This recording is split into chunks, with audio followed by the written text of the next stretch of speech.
In Malaysia, poverty is defined based on the poverty line income (PLI), which represent the minimum household income required to meet basic needs such as food, clothing, shelter and other essentials. Households with income below this threshold are considered to be living in poverty.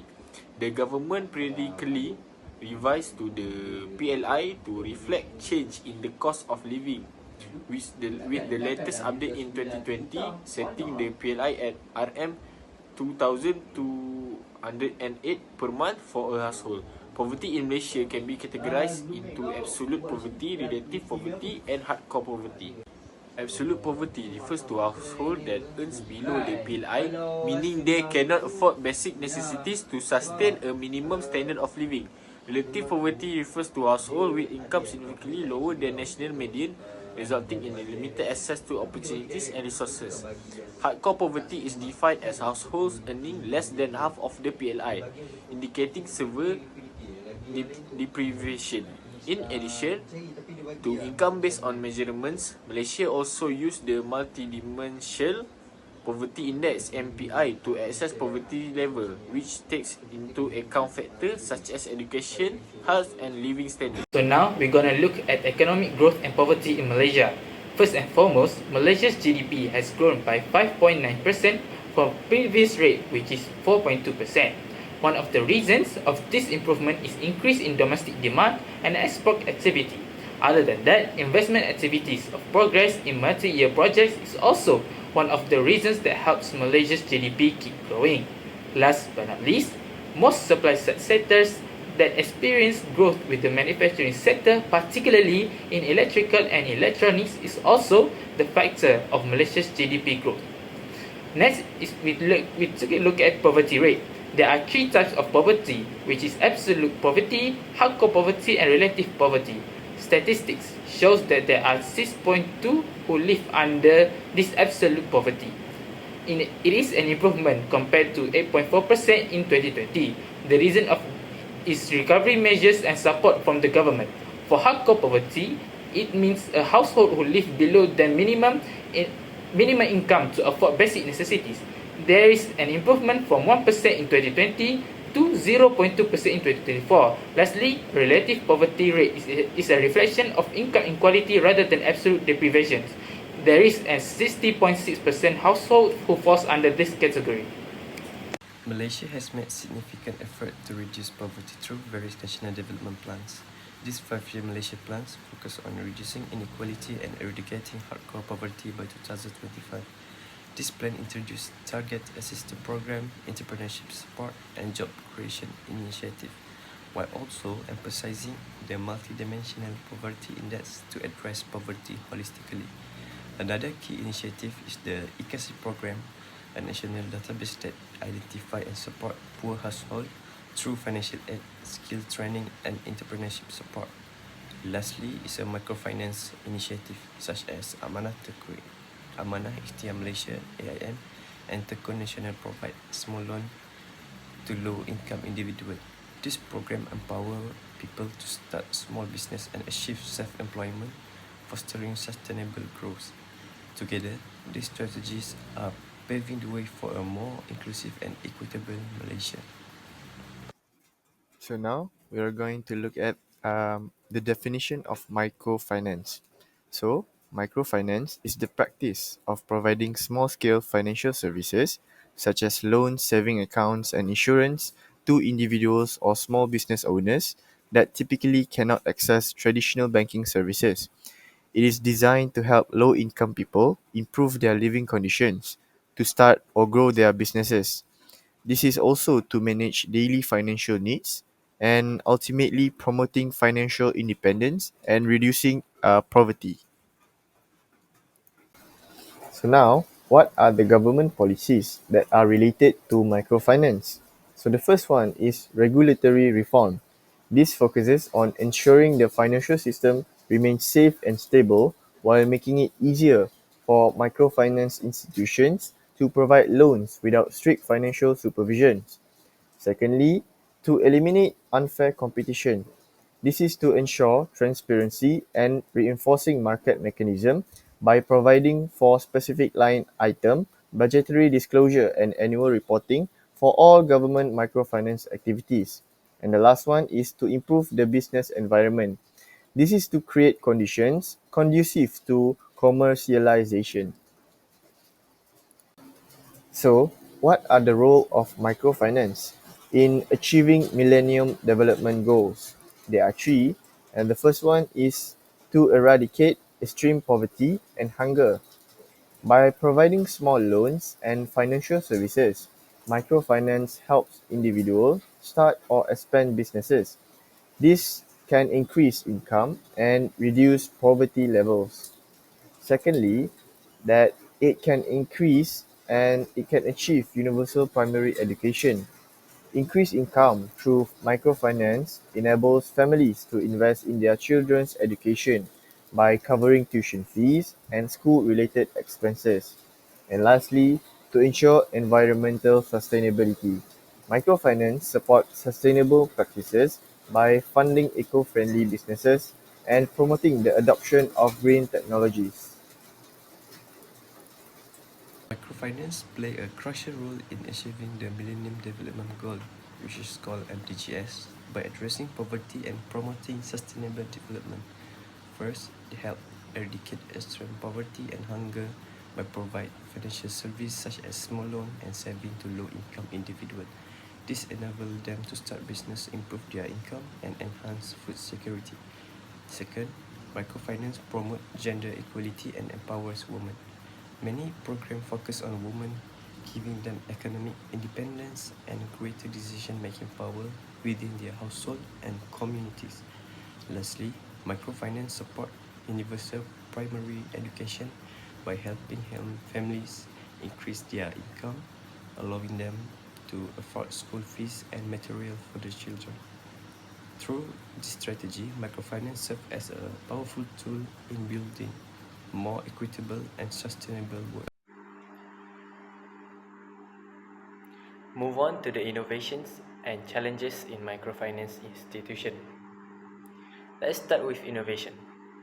Digital technology has made microfinance easier and faster. Borrowers can now apply for loans and make payments through mobile apps, which is especially helpful for people in rural areas. It also lowers costs for microfinance institutions. So, green microfinance is another great idea. It funds eco-friendly projects like solar panels and sustainable farming, helping both the environment and borrowers. Microinsurance is also important. It gives people affordable protection for things like health issues, farming losses, or natural disasters. Move on to partnerships between microfinance institutions. Tech companies and governments help reach more people and share resources. Finally, social social performance measurements checks if microfinance is truly helping by tracking things like better incomes and improved lives.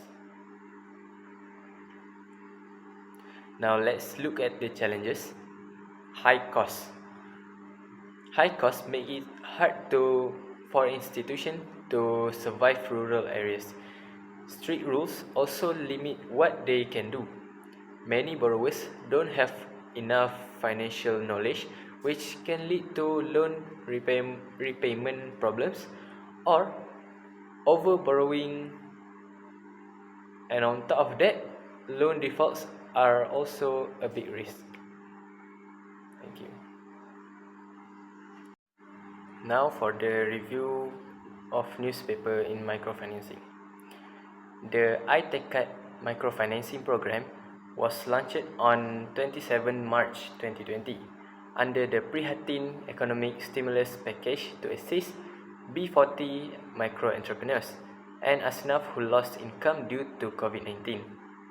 This socio-financial initiative channels funds match and microfinancing at appropriate rates to empower small business.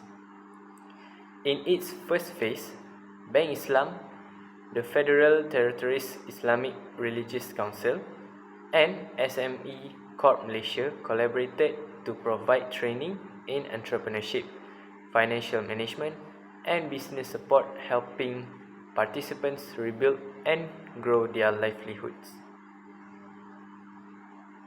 Now, let's take a look at one of the example entrepreneurships who do microfinance business. The owner, Ms. Nur Aisyah binti Saari, is a 22 years old business owner who have her own food restaurant located in Kampung Banggul, Cik Wan, Pasir Mas.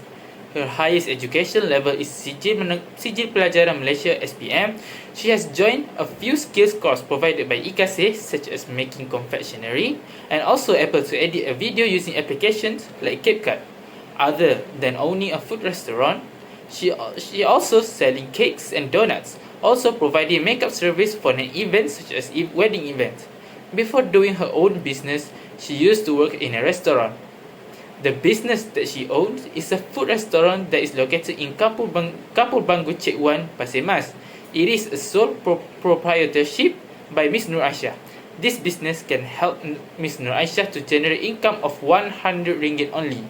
Ms. Nur Aisyah has received help from the government in terms of kitchen machines such as mixer, oven, and shelf.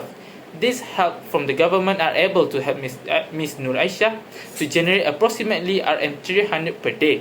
Currently, Ms. Nur Aisyah needs a freezer and chiller to grow her business even more. The provided profile underscores the pivotal role of microfinance in transforming the life of small-scale entrepreneurs, particularly women, by offering them access to essential financial resources. In this specific case, microfinance has empowered an entrepreneur to establish and operate a food business which caters to various events and produce popular items such as budget, cake, and donuts. Access to financial support has enabled this entrepreneur to acquire key equipment including mixer, oven, and racks, which are vital for improving productivity and meeting customers' demand. These initial investments made possible through microfinance have helped lay the foundation for a sustainable livelihood, promoting economic independence and better quality of life. However, the profile also highlights while microfinance has provided critical startup resources, there remains a need for ongoing support to achieve long-term business sustainability. For example, the entrepreneur still requires additional equipment such as freezer and chiller to expand operation, improve food storage, and maintain product quality. Without these essential tools, the business may face challenges in scaling up, managing larger order, or diversifying its product offering to meet the growing demands of customers. This situation emphasizes that microfinance should not only be viewed as a one-time solution but as a continuous process that evolves with the needs of entrepreneurs. The case also illustrates the broader impact of microfinance beyond financial assistance by enabling women to start and grow businesses. Microfinance plays a critical role in promoting gender equality, reducing poverty, and fostering community development. Women entrepreneurs, in particular, are more likely to reinvest their earnings into their families and communities, contributing to improved living standard, education, and healthcare. This ripple effect highlights the importance of supporting female-led businesses as their success translates into wider social benefit. Moreover, the profile demonstrates how microfinance institution (MFI) act as crucial partner in economic empowerment by providing not just financial product but also practical tools and training that help entrepreneurs manage their businesses effectively. Access to credit is often coupled with financial literacy programs, which improve the borrower's ability to make sound financial decisions, manage cash flow, and plan for future growth. Such as holistic support is essential for ensuring that businesses not do just survive but thrive in competitive market.